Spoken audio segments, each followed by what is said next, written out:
Target చేసి పెట్టిన మీరు కాపులు కాపులు కాపులు కాపులు అని సంబోధించడమే. అంటే మీ ఇంటెన్షన్ క్లియర్గా తెలియదు. కాపు కుర్రోడు సాయి, కాపు కుర్రోడు సాయి ఏంటండి నాకు అర్థం కాదు. మీరు ఇప్పుడు కాపు కుర్రోడు సాయి అన్నారు జగన్ గారి ఇంటికి వెళ్ళిన తర్వాత. 6 నెలల క్రితం అతను నవీన్ రెడ్డి అనే వ్యక్తిని చంపినప్పుడు రౌడీ షీటర్ పిల్లా సాయి అని రాశారు. అవును, ఇప్పుడు జగన్ గారు పరామర్శకి వెళ్ళారు కాబట్టి కాపు యువకుడు అని రాశారు.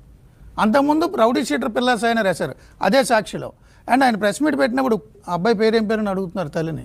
సార్ నేను ఒకటే అడుగుతానండి, మీకు అక్కడ కమ్యూనిటీ బేస్ మీదే మీకు శిక్షలు పడతాయా? అంతే కదా, శిక్షలు పడతాయా? సరే, మీరు ఇన్ని మంది మాట్లాడుకుంటున్నారు, అక్కడికి కూర్చున్నారు కదా, ఈరోజు మాట్లాడుతున్నారు కదా. నేను అడుగుతున్నాను, 2022లో మండపేట పిఎస్లో ప్రగడ కృష్ణ అబ్బాయిని కంప్లైంట్ ఇస్తే, ఎవరో సోమిరెడ్డి అనే వ్యక్తి కంప్లైంట్ ఇస్తే పోలీస్ స్టేషన్లో తీసుకెళ్ళి శుభ్రంగా కొడితే అబ్బాయి అవమానాన్ని భరించలేక ఆత్మహత్య చేసుకున్నాడు. ఈ అబ్బాయి ఎవరండి? అది ఎవరండి? వెనకాతలు ఉన్న వాళ్ళు ఎవరు? ఎమ్మెల్సీ. అక్కడ మండపేట ఆ రోజు వైసీపీ ఇన్ఛార్జ్ మరి తోట తిరుమూర్తులు గారు. మరి కాపు కుర్రోడేగా. మరి కాపు కుర్రోడు ఆ రోజు నువ్వు ఎలా రక్షించలేదు? అంటే నువ్వు ఆ రోజు మాత్రం వాళ్ళని తీసుకెళ్ళి లోపల వేయించమని చెప్పి మీరు మాట్లాడతారా?